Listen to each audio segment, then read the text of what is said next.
the program that you're here to learn about, it started in 2015. This will be our 5th iteration of the program. The program actually started as a program in Kenya in 2009, and then we moved it to the Dominican Republic in 2015. But the program essentially since 2009 has been an intersection of the sort of cultural and economic, political aspects of food systems in conjunction with thinking about space and geospatial or geographical sort of analyses of food and food systems. The program for a long time had a GIS course linked to it directly. It doesn't anymore. It's now only a 1-course program in the winter in sustainable food systems. And then in the spring break, we have the travel period. It used to be a course in the fall with a December 2-week program, and then a course in the winter to follow up. So this will be the first iteration that does the winter followed by spring break. But the program, while truncated by a week, still has the key elements of what I was talking about, this intersection of learning about sustainable food systems, including issues around equity and food security that were mentioned, health issues, and so forth, with the ecological and sustainability focus as critical and related, along with the sort of understanding of how to think about these issues in spatial ways, in geographical ways, and also involving service learning that involves community mapping. And I'll explain that in a moment. Any initial questions, though, before I jump in and show you some slides?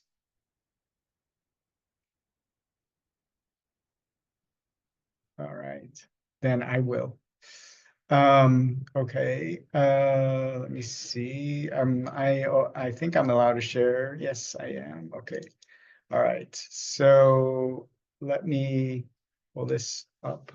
Can you see this, Kat? If you shake your head? Yes. Okay. It's in some weird format. Do you see like all the slides also? I don't know why it's doing that. But Yeah, anyway. it's in like presenter mode. Yeah, I didn't mean to do that, but we'll just We'll go with it. Yeah. So the program, we actually arrived not in this space, but in the city of Santiago, which is the 2nd largest city in the Dominican Republic. It was founded in the early 16th century by the Bartolome Colón, who obviously was related to Columbus. The city of Santiago is in the sort of food basket. It's in a valley that is the main food producing area of the island and provides the vast majority of food for the country, but also for Haiti. And we will talk about in the program a lot about Dominican-Haitian relations as it relates to the food system, principally because it's analogous in many ways to what's happening in the United States around farm workers who provide the majority of our food through the sort of immigration and farm worker sort of relationship. And similarly, in the Dominican Republic, Haitians provide the majority of the farm workers in the Dominican Republic. So there's going to be some dynamic around that. And we actually have lectures from a local university in Santiago that we partner with on Dominican-Haitian relations, both before in winter quarter we lead, as well, through Zoom, as well as when we're in country, we'll be meeting with university folks. I'll get back to that in a moment. What you're looking at, however, is the town of Rio Limpio. And Rio Limpio is near the Haitian border. It's a town that is fairly remote. It takes about a half a day to get there. So we're traveling, 4, 5, 6 hours. Won't be 6 hours, be 4 or 5 hours to get to Rio Limpio, initially on highways, but then on a very remote road that goes in circular ways up a mountain till you get to this this town, Rio Limpio, on the base of a national park called Nalga de Maco, which translates to frog's butt, because basically those two humps of the mountains that you're looking at, the population refers to that as looking like a frog's butt. If you ever look at the butt of a frog, you'll know what I'm talking about. And you can Google picture anyways, the national park is a park that is desperately trying to conserve the tree canopy, which is extremely important for agriculture and livelihoods. And so the town of Rio Limpio has been in a battle to preserve the tree canopy in the region, to resist deforestation, for several decades. On the other side of those mountains, actually a little bit to the right, you'll find the border of Haiti. You could actually walk there, and people do, but we won't be during this program. The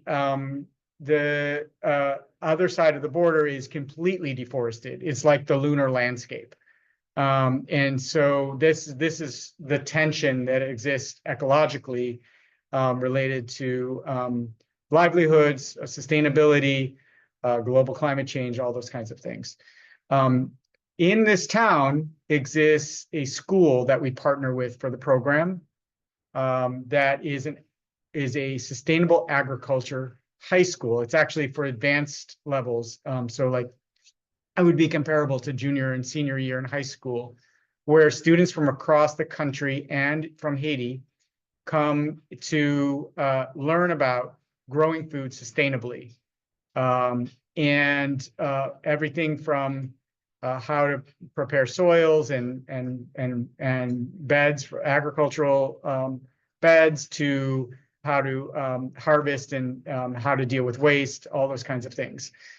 And so we partner with this high school, which we've been partnering with since 2015, to teach. And what we've been teaching is use of technology to do mapping of farms and communities and community food projects. And in the past, as I said, we've taught using a GIS class.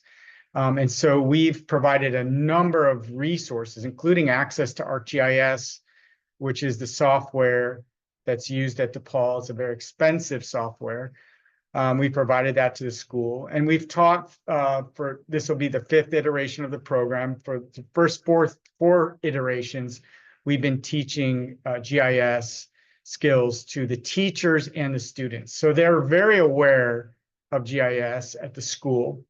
And one of the things that we've recognized recently in that process of building our relationship with this school is that they have a challenge when the students leave. If they learn ArcGIS, which is courses we teach at DePaul, they don't really have access to ArcGIS. The one thing they do have access to is open access GIS tools and GPS devices. I'm talking a lot of technology now. This is not a heavy technology program, so I don't want that to scare you off. We will be using, teaching, learning in the winter quarter how to use GPS applications using smartphones, both iOS or iPhones and Androids. Most of the students in the school and teachers have Androids. We will be using, learning about and using smartphone GPS applications to instruct and guide the high school students on how they can map their farms, their community food projects, and other things. That'll be the primary service learning project of the program, where in the winter quarter, we're learning about mapping tools using smartphones, And all of the data that's collected in smartphones can then be translated for those who are interested in GIS, and you already probably know this, can be transferred using the GPS applications to ArcGIS or open source GIS tools like QGIS. All of that is not part of our curriculum, but that's something we can definitely talk about for those interested in the technology. The main part of the program is trying to understand the kinds of sustainable agriculture and sustainable food distribution processes that come out of this particular area. One of the primary ones that I will focus on is coffee. This is a coffee producing region. It's organic coffee. I see Kat is drinking coffee, I think. I actually could use another cup. It is some of the best coffee I've ever drank in the world, in Rio Limpio. And partly because of all this amazing training that's been going on at this school that's produced organic coffee producers all across the region. We also partner with an organic coffee cooperative that we're doing some projects with as well, helping them build their capacity to document their cooperative members across the region. One of the difficult challenges for these students who are going to go into coffee or even cacao, which is the other major product, cacao, the main ingredient in chocolate, is that these farms are so remote. Imagine, tree canopy, shade-grown coffee or cacao, in very remote elevations and often difficult to understand spatially. So one of the things we're doing is, and one of the things we will do along with the coffee cooperative, is we will map a coffee farm.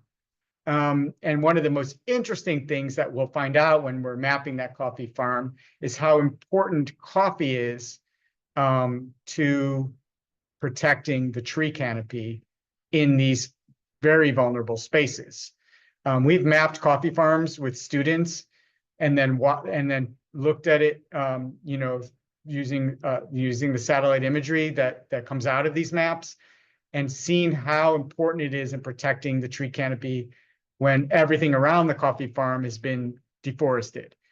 And so this is part of understanding the food system, particularly because the tree canopy is also a space where so much food is produced in what's called an agroforestry model.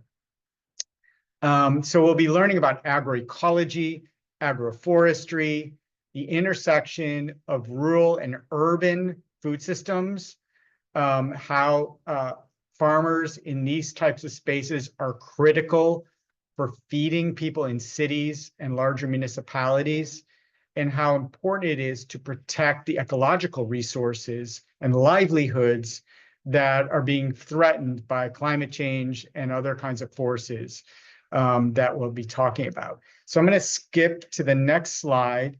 This is the kind of environment, actually right outside the facilities that we stay in. We will be staying in sort of kind of rustic cabins. This is just to give you a sense of the timeline. We arrive on a Friday, we spend some time in Santiago, and then we're traveling on a Sunday to Rio Limpio, and living for a few days in these sort of rustic cabins that are part of an eco lodge, basically up in the mountains. There is running water, there's cold showers, there is great food and great coffee, and there's a lot of nature. So this is the kind of environment, if you're interested, at least for the first half of the program, that you'd be going into. There is wet rice agriculture also that you'll see. There's organic rice production. Rice is one of the key foods, one of the staple foods in the Dominican Republic. And you'll be learning a lot about Dominican cuisine and Haitian cuisine while you're there. Coffee, as I mentioned, sugar is a critical export crop still. We'll be talking a lot about the history of sugar. It's a very difficult history, and its intersection with both Dominican Republic and Haiti, and the history of the development and colonization of the island, including the forced migration process from Africa that started in Hispaniola, started on this island. With the first Africans being brought to the Americas at this island. And so we'll be learning about that and trying to understand it within the context of the current food system. This is kind of what a cabin looks like, although we're staying in some other cabins that are nearby here. There will be eating facilities that look kind of similar to this. But one of the interesting things about this photo is you see in the background some smoke, and that are those are growers who are doing slash and burn agriculture, which in some cases is actually a good process, but here it's a bad one. It is leading to deforestation, and because most of the slash and burn agriculture is for cattle grazing and agriculture, such as like bean production, which is an important protein in the Dominican Republic. All right, so this is a picture of CREAR, the school that we'll be partnering with. We'll be engaging with students in the classroom, but mostly we will be engaging with students in the field using smartphones to both learn and teach how to do mapping using GPS applications that are open source. And the reason I stress open source is because we now have realized we want students to leave the program, both yourselves as well as the Dominican students and Haitian students, to go and be able to use these maps and not have to worry about getting access to an expensive ArcGIS application program. We'll be spending some time in the urban farm. In exchange for us teaching, they will be teaching us about urban farm production. About their school garden production processes and composting, and they use also pigs as part of their composting system. We'll be learning about that. This is a compost cube. Basically, we'll be learning about that. We'll be eating a lot of amazing food, and we'll be actively engaging in producing some of that food for a day, and learning about tree reforestation processes. This is a picture from from a nursery, a tree nursery. And let's see, a couple of other things. This is learning about composting, building raised beds, and lots of great food again. We're doing some hiking, mapping. This is the photo I mentioned to you that you can see the importance. This is a map done by DePaul students. We've added a lot of detail to these maps as well. This is the basic map right when, after we finished it, and you can tell what's happening to areas that are not covered with tree canopy, which are not being sustained for coffee production. And so much food comes out of these through an agroforestry process as well. So yeah, you don't look at this cat. We're not supposed to talk about riding in the back of pickup trucks. Anyways, I'm going to skip through some of these other slides and jump to cacao. We're going to end with this. We visit an organic cacao farm on the other side of the valley. We get to learn about cacao production, how important it is. We also visit a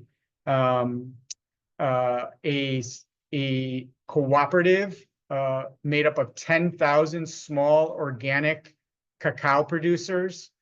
And then we also, as part of our visit to the organic cacao farm, get to taste some amazing chocolate.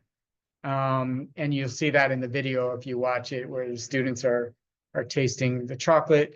We'll then go off to, sorry, I'm jumping around here, to the beach to end the program.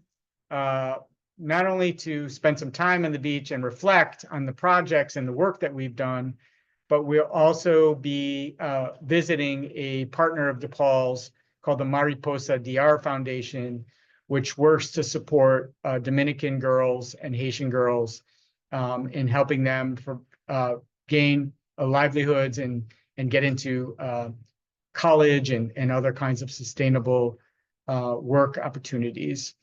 And then, of course, spending some time on the beach itself. So I'm going to